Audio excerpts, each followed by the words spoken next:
स्वागत है आपका भारत की बात में। नमस्कार, मैं हूं आदर्श झा और बात यही कि हो चुका है हत्यारा हमारा सिस्टम। लोगों का निकलता जा रहा है दम और दुर्भाग्य ये कि जिस देश के नेता दूसरे देशों तक की मदद की बात करते हैं, जिस देश के नेता और नीति निर्धारक हवाई बातें इतनी बड़ी बड़ी करते हैं कि मानो आसमान में धान बो देंगे, उस देश में हर पल लोगों की मौत सिर्फ ऑक्सीजन की कमी की वजह से हो रही है। क्या लखनऊ, क्या भोपाल, क्या वाराणसी, क्या नागपुर, अब तो राजधानी दिल्ली तक में ऑक्सीजन की कमी हो गई है। जनता छटपटा रही है और हाई लेवल मीटिंगों का दौर है कि बिल्कुल खत्म होने का नाम ही नहीं ले रहा और जमीन पर कुछ भी नजर आने को तैयार ही नहीं।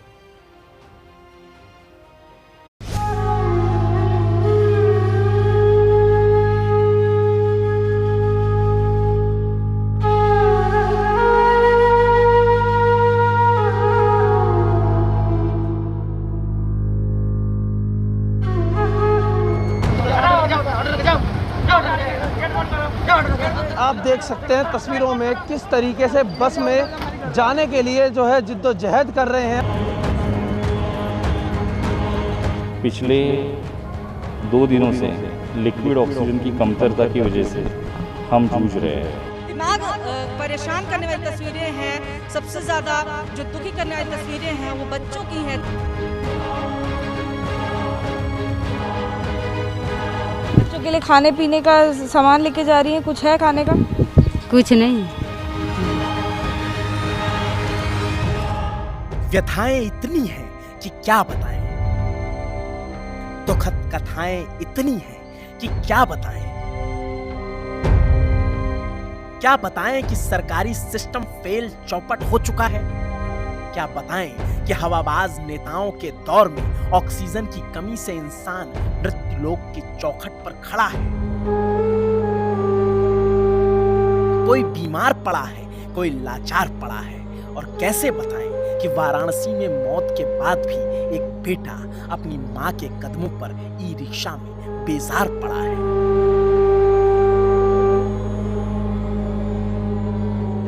कहने को तो वाराणसी देश के सर्वसत्तावान सांसद या कहें प्रधानमंत्री का संसदीय क्षेत्र है, लेकिन है किस हाल में ये बताने के लिए शब्दों की जरूरत आज नहीं है।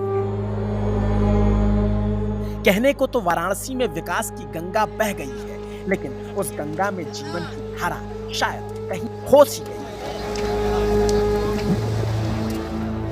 यूं तो अविनाशी काशी में लाशों का अंबार लगा है। मोक्ष नगरी में चिताएं इतनी जली कि डोम राजाओं के हाथ कांप उठे।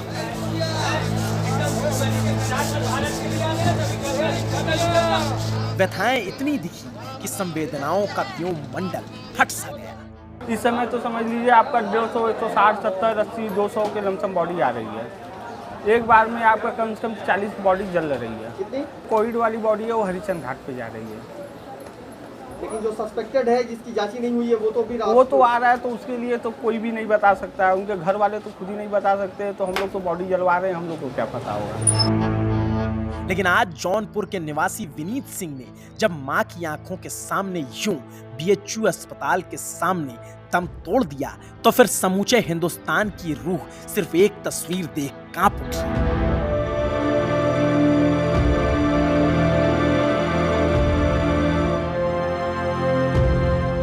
उसका जमीन पर लटकता हाथ, औंधे मुंह पड़ा बदन और मां के चेहरे पर पसरे रुदन ने समूचे सिस्टम को मानो धिक्कार सा दिया।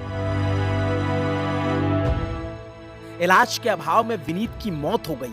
ऑक्सीजन नहीं मिला तो सांसों की डोर टूट गई और अस्पताल के बाहर ही दम तोड़ना पड़ा। और ऐसे में अब कैसे मंजर सामने आने लगे हैं। हंसते बोलते लोग भी चिल्लाने लगे हैं। सांसों पर जोर नहीं है, ऑक्सीजन का कोई और छोर नहीं है। लोग अस्पताल के बाहर पड़े जा रहे हैं। कहने से गुरेज नहीं कि सिस्टम की सारी सुविधाएं होकर भी सड़े जा रही हैं। लाशों का अंबार लगा जा रहा है। जो आप खुद भी देख सकते हैं, इतनी लाशें जो हैं, मैं पहली बार देख रहा हूँ। मैं सुबह से ही हूँ। खुद मेरे पिताजी कोरोना पॉजिटिव है, जिनका मैं दाह संस्कार कर रहा हूँ। स्थिति काफ़ी दयनीय है। यहाँ लकड़ियों की कमी हो जा रही है। ये जो लोग हैं वो मनमानी कर रहे हैं। आदमी त्रस्त है, क्या करे, कहाँ जाए। वाराणसी में घाटों की घटाएं रो रही हैं, गंगा की फिजाएं बिलख रही हैं और सुविधाएं उसकी तो मत पूछिए। अंतिम संस्कार से लेकर अस्पताल में इलाज के व्यवहार तक सब कुछ बर्बाद सा नजर आता है। इस बार के कोरोना ने ऐसी ठोकर मारी कि समूचा ढांचा नींव से लेकर मीनार तक चरमराकर गिर गया। आलम यह हुआ कि उत्तर प्रदेश में कोविड टेस्ट की लंबी लंबी लाइनें तक लगने लग गई। यूपी के सबसे समृद्ध शहर गाजियाबाद से आई है ये तस्वीरें, जहां के इंदिरापुरम में सुबह से टेस्ट कराने के लिए लंबी लंबी कतारें देखने को मिल रही हैं। दरअसल इससे पहले प्राइवेट लैब घर घर जाकर सैंपल लिया करते थे, मगर अब सैंपल लेने के लिए कहिए तो वो कहते हैं यूपी सरकार ने हाथ बांध रखे हैं। यूपी में बड़े प्राइवेट लैब कोविड टेस्ट नहीं कर पा रही। वजह बताते हैं कि सरकार ने प्राइवेट टेस्टिंग रोक रखी है। इसी वजह से सरकारी संस्थानों के बाहर लंबी कतारें हैं। तो ऐसे में सवाल है कि आखिर बड़े प्राइवेट लैब को रेट तय होने के बाद भी टेस्ट क्यों नहीं करने दिया जा रहा? अगर घर जाकर टेस्टिंग की सुविधा हो जाती है तो क्या दिक्कत है? क्या यूपी सरकार को लगता है कि टेस्टिंग से आंकड़े बढ़ जाएंगे, जबकि खुद प्रधानमंत्री कहते हैं कि ज्यादा से ज्यादा टेस्टिंग कराइए?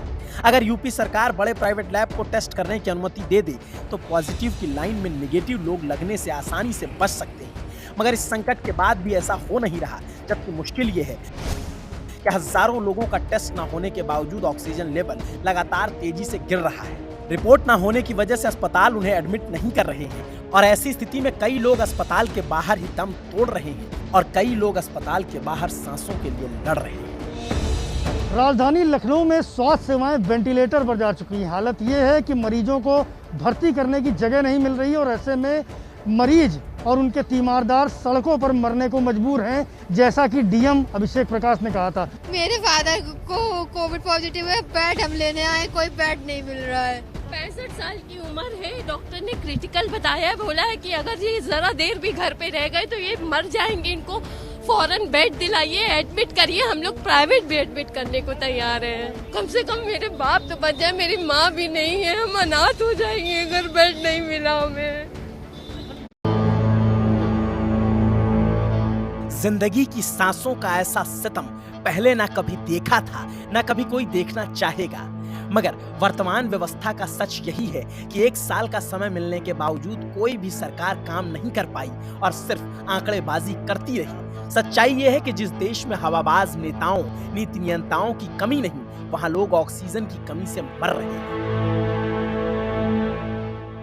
और इसके बावजूद नेता है कि निगर खटाई अब भी नहीं छोड़ रहे, जिसका एक दुर्दांत नजारा इंदौर में देखने को मिल गया, जहां ऑक्सीजन की कमी से कई लोगों की मौत की खबरें आ चुकी हैं। उसी इंदौर में जब ऑक्सीजन से भरा एक ट्रक पहुंचा तो मध्य प्रदेश में बीजेपी सरकार में मंत्री तुलसी राम और जिले के कलेक्टर मनीष सिंह कल ऑक्सीजन ट्रक के साथ आवभगत की खेलियां खेलते रहे।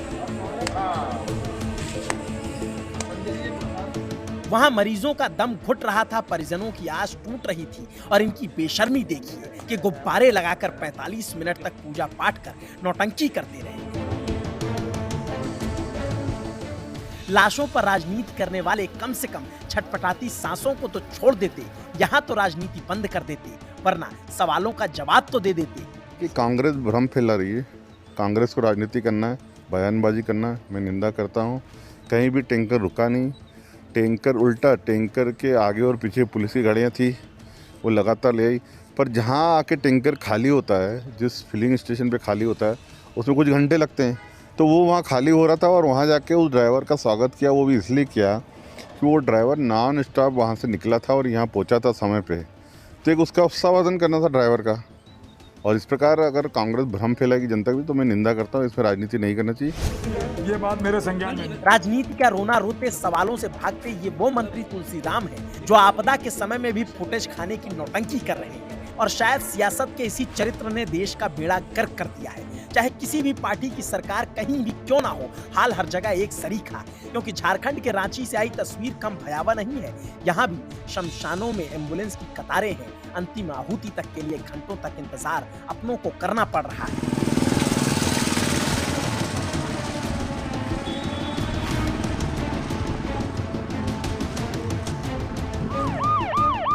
और बाकी देश का जो हाल है सो है ही। देश की राजधानी दिल्ली खुद संकट के सलाखों में फंस गई है। हर रोज इतने मरीज आ रहे हैं कि देश की राजधानी तक की स्वास्थ्य व्यवस्था चौपट नजर आने लगी है। बड़े से बड़े, आधुनिक से आधुनिक अस्पतालों का सिस्टम बैठ गया है। और शर्मनाक ये कि ऑक्सीजन के अभाव में अब राजधानी में भी मौतें होने लगी है। सीएम केजरीवाल ने हाथ खड़े कर दिए हैं और कहते हैं ट्वीट करके, दिल्ली में ऑक्सीजन की गंभीर समस्या है। मैं केंद्र सरकार से निवेदन करता हूं कि दिल्ली को जल्दी ऑक्सीजन की सप्लाई करे। कुछ अस्पतालों के पास अब चंद घंटे की ऑक्सीजन बची है और इस बात से आप कल्पना कर सकते हैं कि हालात कितने भयावह होने लगे हैं। और ऐसी स्थिति में कल जब दिल्ली में लॉकडाउन का ऐलान हुआ तो एक बार फिर से वही भगदड़ शुरू हो गई जिसे पिछले साल देखा और झेला था। दिल्ली में 26 अप्रैल यानी कि अगले सोमवार तक लॉकडाउन घोषित है। ऐसे में वो लोग जो कि राजधानी दिल्ली में काम की तलाश में आए थे या फिर छोटा मोटा काम रोजगार जो है वो रोजमर्रा की अपनी जिंदगी काटने के लिए कर भी रहे थे, वो अब वापस अपने घर जाने के लिए मजबूर हैं। और सुबह से ही आनंद विहार टर्मिनल पर भी ऐसे कई सारे लोगों की हमें भीड़ दिखाई दे रही है। यहाँ पे लॉकडाउन लग गया, 10 दिन पहले आए थे, यहाँ पे लॉकडाउन लग गया, तो अब क्या करेंगे, गाँव तो जाना ही पड़ेगा ना। काम के लिए आए थे और जो यहाँ पर आए और लॉकडाउन लग गया। फिर अगले साल भी आए थे तो इसी तरह लॉकडाउन लग गया था। और जो लॉकडाउन में फिर तो बहुत सारी दिक्कत हो जाती है। अभी जैसे कि बस भी नहीं मिल रहा था, ऑटो से आए हम लोग।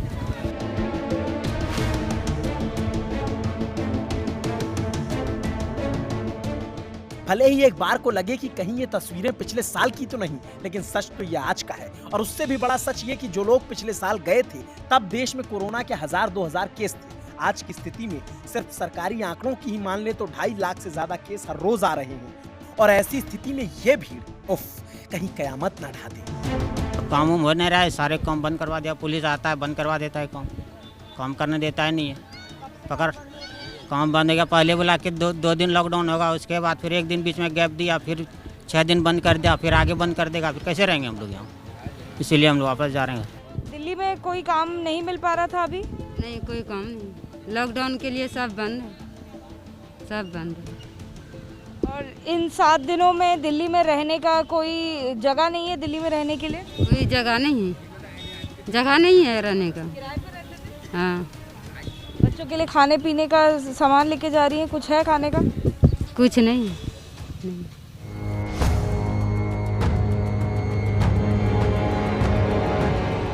पिछली बार तो जैसे तैसे बच गए थे, लेकिन इस बार तो हवाओं तक में जहर खुला है। ऐसे में भीड़ अब गांव में पहुंचेगी तो क्या होगा, इसकी कल्पना मात्र से रूह कांप जाती है। ऊपर वाले अब सब तेरे हवाले। एबीपी न्यूज आपको रखे आगे।